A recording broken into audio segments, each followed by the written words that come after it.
60대 퇴직자가 100여 곳에 이력서를 넣은 후 깨달은 것. 그전부터 제가 퇴직 후 이야기를 하려고 했지만 오늘에야 하게 되었습니다. 50대와 60대 돈이 절박한 사람들을 위해 제 경험을 나누려고 합니다. 누군가에게는 시간 낭비, 힘 낭비가 되지 않기를 바라는 마음에서 이 글을 씁니다. 제 말투가 어딘가 한국 사람 같지 않다고 느끼는 분들도 계실 겁니다. 맞습니다. 저는 북에서 2009년 말 한국에 도착하여 정착하여 살고 있는 60대 여성입니다. 지금도 1월이 되면 그날이 생각납니다. 저는 입사 지원서를 100여 곳에 냈습니다. 매일 아침 새벽에 일어나 길거리의 교차로 신문을 가져와 연필로 체크하며 눈이 빠질 듯이 살펴봤습니다. 전화를 돌려도 돌아오는 답은 항상 같았습니다. 한국분이 아니시네요.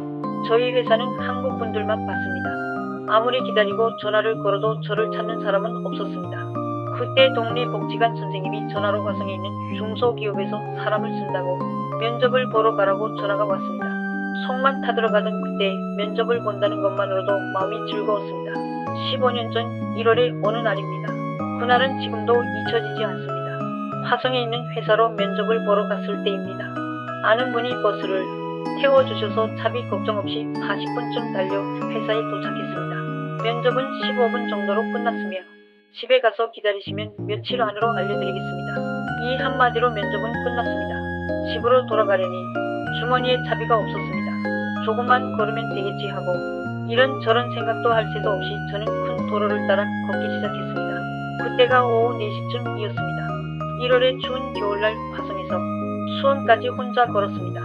처음 길이라 어디로 가야 할지 몰라 자동차가 다니는 길을 따라 무작정 걸었습니다. 칠흑같이 어두운 밤이었습니다. 내비게이션도 없던 시절이라 사람들에게 묻고 또 물으며 걸었습니다. 가끔씩 길을 잘못 들어 되돌아 나오며 빨리 집에 가야 한다는 생각 하나로 계속 걸었던 것 같습니다. 몹시 추웠고 배고프고 다리도 아팠습니다. 나 여기서 얼어 죽는 거 아닐까? 하지만 멈추면 영영 못 일어날 것 같아 무의식적으로 지친 몸을 간신히 지탱하며 걸었습니다. 집에 도착했을 때는 밤 12시가 넘었습니다. 그날 밤 저는 온 밤을 울었습니다. 이 사회에서 내가 일할 자리를 찾을 수 있을까? 어떻게 살아야 하나 하는 두려움이 배고픔도 모두 있게 했습니다. 시계를 보니 수원에서 화성까지 근 8시간을 넘게 걸었네요. 그때 제 모습은 추위로 퉁퉁 부어오른 얼굴, 발에는 물집이 생겼고 다리는 붓고 귀까지 얼어서 지금도 겨울이 오면 귀가 제일 먼저 시립니다.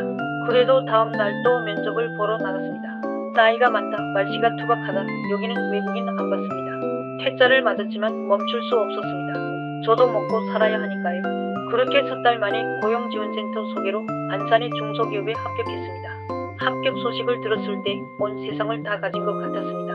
저는 그 회사에서 13년을 일했습니다. 한국에서 처음 찾은 회사는 저에게 너무도 소중했습니다.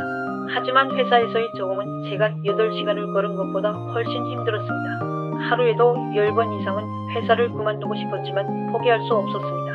어떻게 찾은 회사인데 하는 생각으로 거의 5시간 이상을 잠을 자지 못했던 것 같습니다. 왜냐하면 누구나 외국에 가면 배워야 합니다. 전 어릴 때부터 책을 보는 것이 습관이 되어 집 근처의 도서관에서 필요한 책을 몇 권씩 가져가 회사에서 12시간 일하고 저녁에는 책을 보며 한국 사회를 알아가기 시작했습니다. 모든 것이 생소했고 듣고도 모를 말이 대부분이었습니다. 한국 역사와 경제, 문화 그리고 일상의 모든 것 하나부터 10까지 배울 것이 너무 많았습니다. 낮에는 일하고 밤에는 책을 보고 뉴스를 들으면서 한 가지씩 알아가기 시작했습니다. 그 시간들이 쌓여 13년을 회사에서 한국 분들과 소통할 수 있었고 제가 성장할 수 있었습니다. 생각해보면 일할 곳이 없어 뜬 눈으로 밤을 지새던 날들 회사라는 일자리가 있었기에 저는 돈을 모을 수 있었고 가고 싶었던 대학도 다녔으며 배우고 싶었던 공부도 마음껏 할 수 있었습니다. 마침내 제 이름으로 된 집도 분양받았습니다.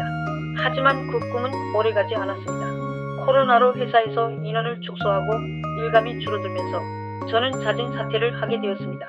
이 넓은 땅에 내가 일할 곳 하나는 있겠지 하는 자신감으로요. 한두 달은 여행도 다니고 친구들과 커피도 마시며 즐거웠습니다. 그런데 모아놓은 돈이 줄어들고 집 사는데 돈을 투자하다 보니 다시 두려움이 찾아왔습니다. 현실과 깨달음, 다시 이력서를 100곳이 넘게 냈습니다. 대학도 나오고 자격증도 있는데 왜 안 될까 하는 두려움과 자존감도 낮아지면서 저 자신이 실망스러웠습니다. 단 한 곳에서도 연락이 오지 않았습니다. 60대 나이 앞에서는 모든 노력이 무의미해 보였습니다. 쿠팡 알바, 아파트 분양일, 마케팅, 닥치는 대로 했습니다. 그러다 문득 이런 생각이 났습니다. 저에겐 오래전부터 품어온 로망이 하나 있었습니다. 바로 한국의 정갈한 음식을 내 손으로 직접 제대로 배워서 제 소중한 사람들에게 해먹이고 싶다는 꿈이었습니다. 60대라는 나이에 시작한 주방일 물론 쉽지 않습니다. 처음엔 손이 서툴러 칼에 베이기도 하고 무서운 주방장님께 호된 꾸중을 듣기도 합니다. 저보다 어린 선배들에게 머리를 숙이며 하나하나 배워갑니다.